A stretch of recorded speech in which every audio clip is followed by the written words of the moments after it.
Madres arrepentidas. Una mirada radical a la maternidad y sus falacias sociales. Orna Donat. Capítulo 2. Las exigencias de la maternidad. Aspecto, conducta y sentimientos que deberían tener las madres. Sin duda, soy realmente una madre fantástica. En serio, soy una buena madre. Incluso me avergüenza decirlo. Soy una madre para que sus hijos son importantes. Los quiero, leo libros, busco consejo profesional, intento hacer lo posible por darles una educación mejor y mucho amor y cariño. Pero aún así odio ser madre, lo odio este papel, odio ser la que tiene que poner los límites, la que tiene que castigar. Odio la falta de libertad, la falta de espontaneidad, las restricciones que supone el hecho de que sea así. Sofía, madre de 2 hijos de entre 1 y 5 años. Un hecho aparentemente simple se halla en la base de la historia de la maternidad. Todo ser humano que existe sobre la faz de la tierra ha nacido de una mujer. Y así es, en efecto, pero ninguna mujer nace madre. Que las mujeres sean las portadoras de la descendencia humana puede ser un hecho, pero eso no obliga a las mujeres a entregarse al cuidado, protección, educación y responsabilidad que exige dicha relación. Tampoco es obvio que cuando las madres biológicas no pueden actuar como madres, sean otras mujeres las que suelen sustituirlas, en vez de hombres. No es un dogma, pero se sigue manteniendo obstinadamente una división de tareas según el género que tienen que darse por sentada, y que establece una correlación entre la biología de una mujer que le permite dar a luz y la maternidad.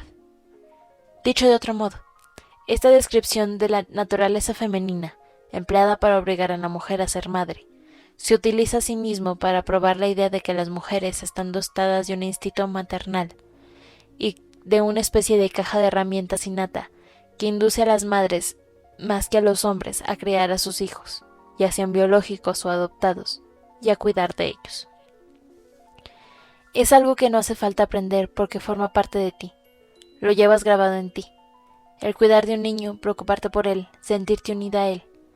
Si no lo sientes ahora, decían, ya vendrá con el embarazo y el parto, tanto el sentimiento de responsabilidad, que es innato, como el amor, y entonces de repente tus prioridades cambiarán.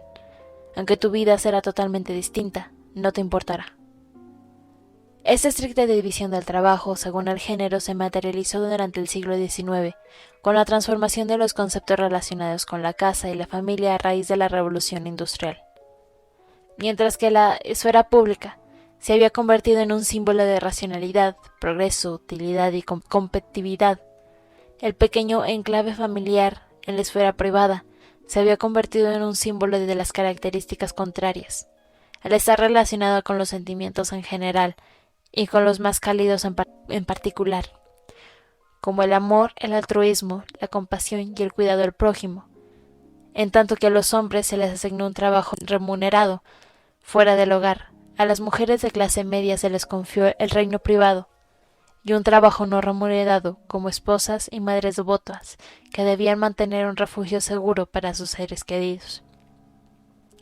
De este modo, ya desde el siglo XIX hasta el día de hoy, las ideologías capitalistas, patriarcales, heteronormativas, medicalizadas y nacionalistas están aunando esfuerzos para preservar esa división del trabajo según el género, dado que la mujer madre es una institución sin la cual el sistema se derrumbaría. Recalcando al mismo tiempo una y otra vez que dicha división es natural por definición y por tanto eterna. A fin de garantizar que nadie cambiará, se promete que dicha división no solo hace del mundo un lugar mejor, sino que además beneficia a las propias mujeres y a sus hijos. Una cosa es atar a las mujeres a la maternidad y otra muy distinta es atar a todas ellas a la misma resolución sumamente estricta de cómo deberían ser madres, aunque las madres no críen ni protejan a sus hijos de manera o de circunstancias idénticas, ni tengan por qué brindar dicha atención en absoluto. Buena madre, mala madre, siempre a vueltas con las madres. La maternidad no es una empresa privada, siempre es pública, de forma exhaustiva e incesante. A las mujeres se les dice a diario que instintivamente posean dichas utilidades por naturaleza, pero al mismo tiempo se les dicta desde el punto de vista social cómo deberían llevar la relación con sus hijos para ser consideradas buenas mujeres y buenas madres, como personas y seres morales. Por consiguiente, en las sociedades occidentales actuales, el modelo accesible y arraigado en el imaginario público presenta el cuidado de los hijos como algo prácticamente exclusivo de la mujer. De ese modo imperante manifiesta que la maternidad debería centrarse por completo en los hijos, cuya crianza exige mucho tiempo y una gran implicación a nivel emocional y cognitivo. Por su parte, la madre se presenta como una figura abnegada por naturaleza, con una necesidad constante de mejora y una paciencia y entrega infinitas al cuidado de los demás, de una manera casi precisa de ella, que olvide que tiene su propia personalidad y sus necesidades.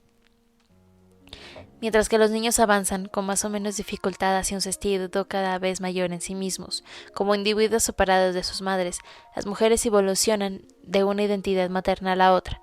Pasan de ser una madre que aguanta la cabeza a una madre que empuja un cochecito. De ahí una que mueve una mano en el aire y después una que da la mano. Pero no deja nunca de ser una madre.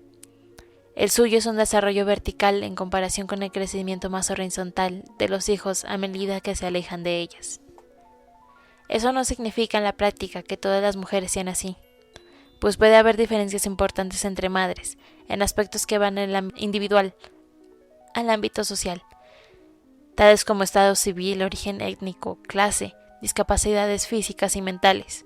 Sin embargo, numerosas sociedades occidentales se deben a ese exigente modelo de maternidad a pesar de dichas diferencias, hasta ponerlo en un pedestal que le otorga un estatus icónico.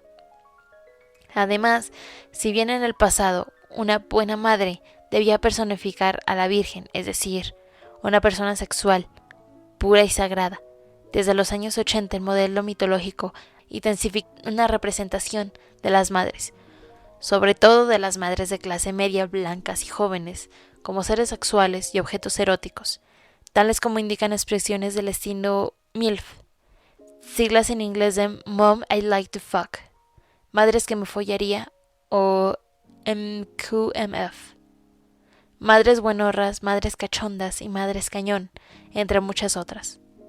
Esta nueva representación de la figura materna no supone que las madres sean vistas por la sociedad como si estuvieran dotadas de un atractivo físico total, pero por una parte se les hace cada vez más deseables como objetos de fantasías sexuales, mientras que por otra fomenta en ellas otras fantasías o mitos, regalándoles la idea de que las madres lo tienen todo. Hoy en día es casi una certeza que una mujer no debería ser solo una madre. Si quieres que se te reconozca, también debes tener una profesión, implicar en la guardería y en el colegio en el poco tiempo libre que dispones, y por supuesto, ser sexy, pese al cansancio que arrastras.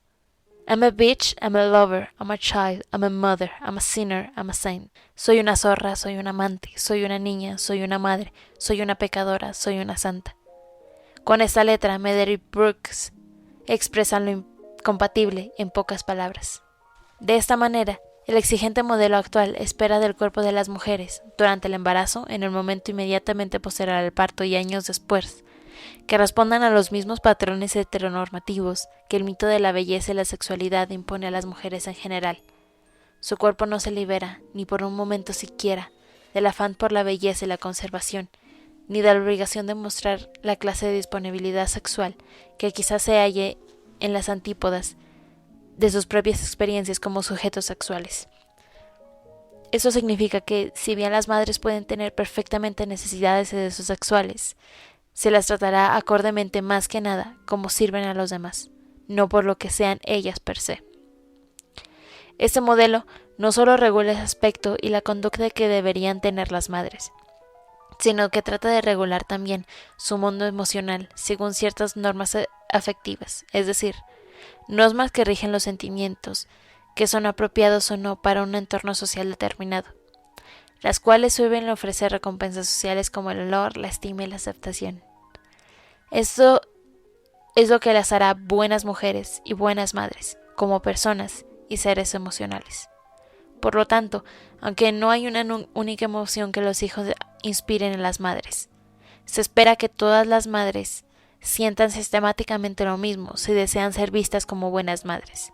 Se exige que la buena madre quiera a todas y cada uno de sus hijos sin objeción ni condición alguna, a menos que se hayan apartado de la moralidad, que represente la gracia de las vírgenes, y que, si su camino no se ve cubierto de rosas, se predisponga a gozar del sufrimiento que dicte su situación, siendo como son los tormentos algo necesario e inevitable en el transcurso de la vida de las madres. Esta regulación de sus emociones puede encontrarse, por ejemplo, en la siguiente respuesta de un hombre en los comentarios de un blog a una mujer que se lamenta de haber sido madre. Basta de quejas, será mejor que dejes de lloriquear como un bebé. Da las gracias y disfruta de tu maternidad. Que sea te hace cuesta arriba, pues contrata una niñera o recurre a la abuela. No tienes ni idea de lo mucho que puede ayudar eso. Disfruta de tu vida y no permitas que el principio la controle, si no, no dejarás de quejarte y echarás a perder también la vida del principito, que se convertirá en un niño mimado como tú. Además, ya verás qué alegría, y cuando olvides lo duro que es, como le ocurre a todo el mundo, tendrás el segundo. Y algo similar en otro foro, en contestación a unas madres arrepentidas. Bueno, al menos se han atrevido a ser madres, ya solo por eso son dignas de admiración. Por supuesto que hay momentos de fatiga y abatamiento. No es todo color de rosa, pero eso pasa. Con el tiempo repasarán su vida y se sentirán orgullosas. Lo que nuestra generación ya casi no entiende es cómo obligarse a atravesar un valle, soportarlo y ganar algo a cambio, algo que los demás no pueden ganar, algo que dura, que da felicidad y satisfacción. En ese sentido, la regulación emocional de las madres sintoniza con ciertas percepciones culturales sobre los mecanismos que rigen la memoria y el tiempo. Así, a las madres no solo se les dicta que deberían sentir, sino que deberían recordar y que olvidar. Ambos comentaristas aseguran que el provenir traerá sin duda la dicha de las madres. Se olvidan el presente. En realidad, parece que la sociedad mantiene las tradiciones de reproducción cerciorándose de que las mujeres en general y las buenas madres en particular borran los momentos dolorosos de su memoria y su vida presente para continuar con el arduo trabajo. Esto es, tener más hijos y criarlos de la manera correcta, en áreas de una especie de paz industrial, una paz para aquellos que necesitan que el sufrimiento de las madres permanezca callado, sin armar alboroto, para conservar la ilusión de que todo es fantástico así, tal como está. No obstante, las regulaciones emocionales no solo llegan desde fuera, por parte de la gente que sentada en el balcón lanza consejos en tono de reproche. La fuerza del aspecto efectivo del modelo de maternidad exigente reside en el hecho de que las propias madres no lo tienen interiorizado. La profundidad de la interiorización puede observarse a través de testimonios que imitan cómo deberían sentirse las madres y cómo deberían comportarse las madres desde el punto de vista afectivo. Tirsa, madre de 2 hijos entre 30 y 40 años y abuela. Hago cosas, llamo, me preocupo, cómo no. Pregunto, me intereso, los visito. Los invito a venir por vacaciones y hago todo este paripé de familia, todo este teatro. Pero no es eso, no me identifico con ello. Cuando visito a los nietos me relaciono con ellos, pero en el fondo no me interesa. No soy yo de verdad. Me paso todo el rato pensando, ¿cuándo acabará todo eso para que yo pueda volver a la cama a leer un libro? Ver una buena película o escuchar un programa de radio. Esas cosas me interesan más, van más conmigo, son más como yo. Trabajar en el jardín, recoger las hojas de rastrillo, eso va más conmigo, hasta el día de hoy. Sky, madre de 3 hijos, 2 de entre 15 y 20 años y 1 de entre 20 y 25 años. Mi hija, cuando le apetece venir a casa, me llama y viene, y yo siempre le suelto. ¡Qué bien! Te echo muchísimo de menos, qué ganas tengo de verte. Pero no es así. Intento ponerle un poco de cuento, pero no me sale. Ni siquiera puedo fingir. Naomi, madre de 2 hijos de entre 40 y 45 años y abuela. Hago lo que dictan las normas, por ejemplo, cada semana vienen a casa y yo preparo la cena. Les llevo regalos para su cumpleaños, los cuido de vez en cuando. Hago lo que dictan las normas porque soy una persona de normas. Si eso es lo que hacen todas las abuelas, pues yo también hago lo que me toca. Pero no siento que tenga una necesidad imperiosa. Mi necesidad de cumplir con las normas puede ser más que mi necesidad de ser abuela, madre y todo eso. Palabras como paripé, teatro, cuento y fingir, empleadas por dichas mujeres, pueden dar a entender que para ser considerada una buena madre, había que representar el dictado de cómo debería sentirse y actuar desde el punto de vista emocional una madre. Como si hubiera un patrón original que se espera, incluyéndose una misma, que toda madre imite. Sientan sentimientos y comportamientos maternales normativos que responden a un sentido del deber, y al mismo tiempo se sienten de manera muy distinta a lo que se espera de ellas como madres y abuelas. La simulación, el uso de muletillas y la representación puede derivar de una postura emocional de arrepentimiento por la maternidad, pero no se limitan a las progenitoras que anhelan no ser madres de nadie. Dichas estrategias suelen no tenerse en cuenta, sobre todo porque la maternidad se ve como algo natural, y los gestos maternales se ven como algo que forma parte de la naturaleza de las mujeres. Pero resulta que ser madre y ejercer como tal no basta. La maternidad correcta ha de ser exhibida además de ejercerse. Según el filósofo francés François-Marie Charles Fourier, allí donde se impone un régimen opresivo, hay una actitud simulada. Y en efecto, el relato de las madres participantes en el estudio indica que tratan de imitar los sentimientos maternales y comportamientos emocionales correctos para corresponderse con las regulaciones emocionales del modelo de maternidad exigente.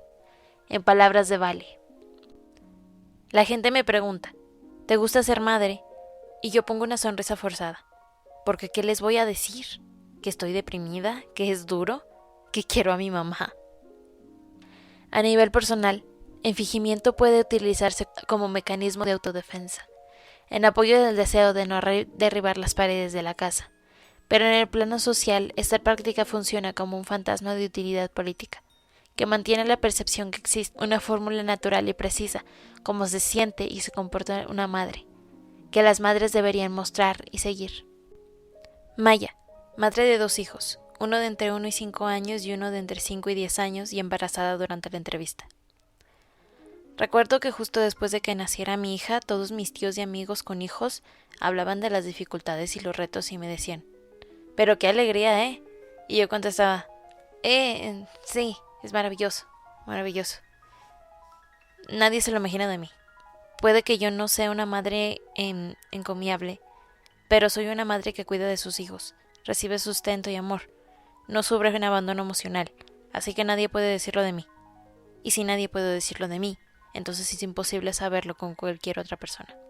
En consecuencia, las regulaciones emocionales que forman parte de la maternidad exigente actúan como fieles guardianes de la imagen correcta, de la buena madre, pues dicha fantasía existe solo en que se da en todas las personas que participan de ella, mientras de quienes renuncian a ella se arriesgan a hacer añicos su imagen ante los demás. Cuando las madres no obran de acuerdo con los patrones morales prescritos, enseguida suelen verse tildadas por otras o por ellas mismas de madres malas y dañinas, proscritas con problemas morales y emocionales. Las madres podrían ser tachadas de negligentes cuando reanudan su trabajo remunerado demasiado pronto o demasiado tarde, después del parto o nunca, cuando nunca dan pecho o lo dan durante demasiado tiempo o demasiado en público, cuando recurren a la enseñanza en el hogar para sus hijos en lugar de escolarizarlos, o cuando se ven obligadas, por ser madres solteras o no, a hacer largas jornadas laborales fuera de casa, y por tanto son acusadas de abandono. Además, las madres solteras, así como las que reciben asistencia social, las inmigrantes y las lesbianas, suelen ser vistas con ojos aún más críticos. Este hecho lo origina en parte las instituciones médicas, educativas y psicológicas, los foros jurídicos y los medios de comunicación, la industria publicitaria y la cultura popular, que suelen centrar la atención en las madres que no tienen pareja ni un empleo remunerado, sino que dependen de la ayuda estatal para mantener a sus hijos. De este modo, las madres cargan con el San Benito de malas, que les pone a la sociedad debida que no solo a lo que hacen o dejan de hacer, sino también a las circunstancias en las que mantienen su relación materno-filial. ¿Y a quiénes son? Si son pobres y o no blancas y o incultas y o se les considera aquejadas por una enfermedad, ya sea físico o mental, pueden verse expuestas a sospechas públicas con respecto a su capacidad para concebir y criar hijos, y sus decisiones se perciben como potencialmente perjudiciales para los niños en particular, y para la sociedad en su conjunto, lo que las sitúa en un riguroso punto de mira. En numerosos países se puede deducir quiénes son las que se consideran buenas madres, viendo los anuncios de pañales o potitos, pues en ellos aparecen mujeres blancas en la mayoría de los casos. Es decir, esos anuncios no solo tratan de vender productos, sino que materializan la imagen de las madres apropiadas, que tienen la capacidad de criar a sus hijos de la manera más sana, exigida. La imagen establecida socialmente de mala maternidad trasciende incluso las acciones o la identidad de las progenitoras para embestir también contra un mundo emocional. Aquellas que sienten y expresan dificultad, ira, desilusión y frustración suelen ser vistas como mujeres con problemas, que no son capaces de estar a la altura de su verdadero destino. Incluso hoy en día, aun cuando nos vemos frente a retratos de la maternidad más matizados y aun cuando más madres que nunca pueden expresar las dificultades y angustias que sienten, la maternidad sigue plasmándose en el imaginario colectivo como un lugar donde se brindan cuidados con cariño y ternura, exento de conflictos interpersonales.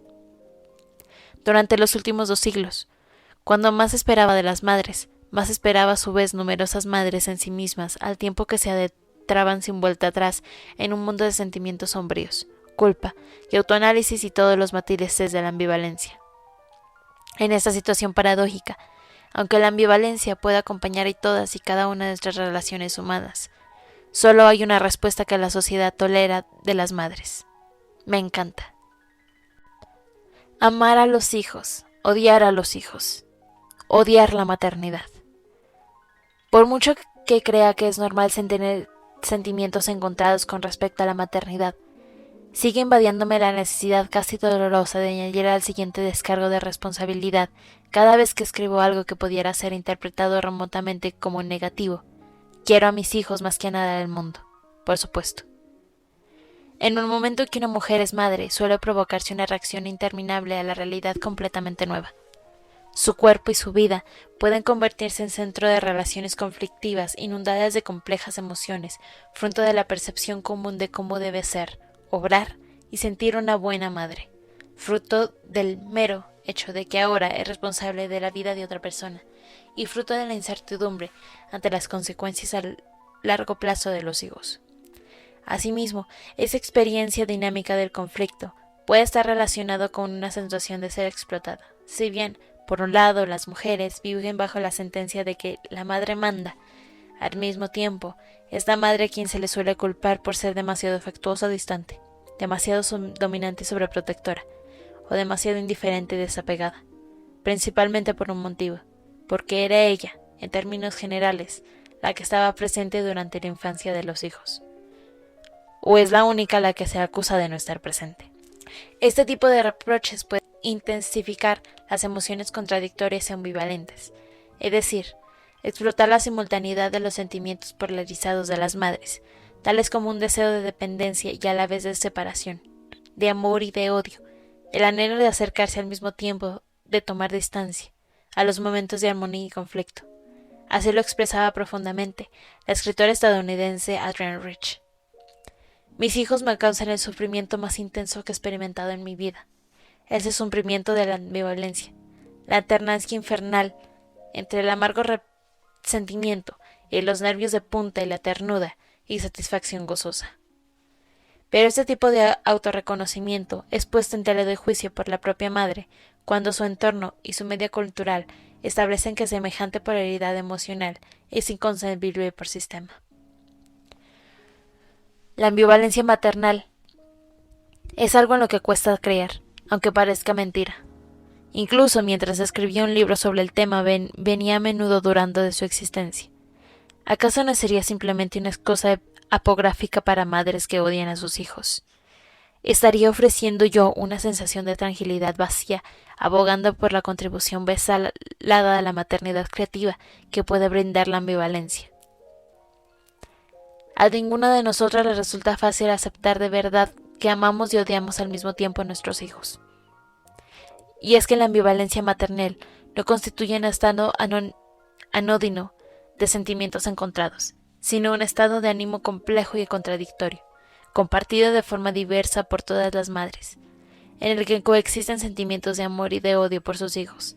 Sin embargo, gran parte de la culpa omnipresente que soportan las madres deriva de las dificultades para sobrellevar la dolorosa sensación provocada por el hecho de experimentar la ambivalencia maternal en una cultura que rehúye la existencia misma de algo que ha contribuido a crear. En una sociedad así, que atrapa a las madres en una maraña de interminables expectativas idealistas, imposibles y contradictorias, las que no se consideran omnipotentes ni se contentan con vivir la maternidad como la mejor cosa que le ha pasado en su vida, siguen viéndose como madres cuestionables que caminan en la cuerda floja de lo no normativo, mientras sus sentimientos ambivalentes caen en las fauces del dominio psiquiátrico, que proyectará sobre ellas la sombra del trastorno mental y las tratará como si sufrieran un malestar psicológico. Este tipo de correspondencias clínicas costará más encontrarlas en comentarios sobre posts publicados por madres en sus blogs privados. En esos blogs podemos reconocer sobre todo la amplitud y la magnitud de las dificultades que experimentan numerosas madres, sobre todo en los comentarios de otras lectoras que expresan al fin su alivio al escuchar el eco de ellas que también sienten y piensan. Las correspondencias clínicas aparecen asimismo a sus espaldas. En los comentarios realizados sobre columnas de sociedad o sucesos de actualidad, cerca de famosas que, por ejemplo, son noticia por hacer lo que no es debido en su condición de madres, como si esto pusiera en evidencia sus sentimientos encontrados, un hecho digno de someterse a terapia de inmediato. Es posible que las teorías psicoanalíticas hayan admitido que la maternidad puede ser conflictiva para muchas mujeres, pero en ocasiones también ha situado a las madres en lugar de la culpa, sin contar siquiera con su presencia física o su perspectiva personal.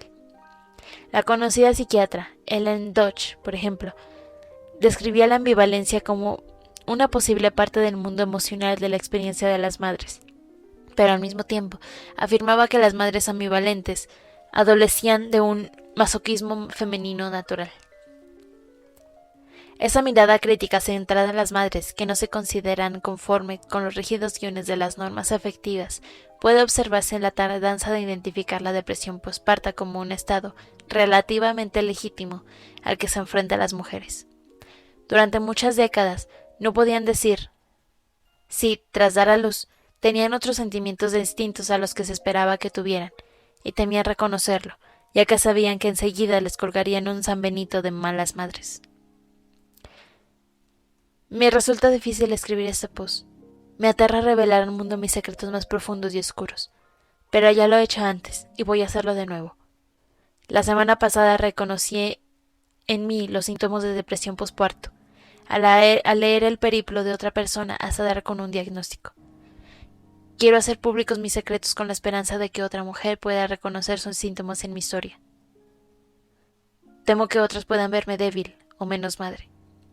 Por otra parte, las madres que sufren depresión postparto podrían sentirse malas madres, no solo porque temen a los demás que los demás descuelguen ese San Benito, sino por esas normas afectivas que podrían estar interiorizadas por completo. Tras criticar la ambivalencia por poner en peligro las normas afectivas, en las últimas décadas investigadores, escritores y terapeutas diversos han dado en considerar la ambivalencia maternal saludable como rasgo intrínseco de la experiencia de ser madre y como una parte del espectro de sentimientos encontrados hacia los hijos de la maternidad.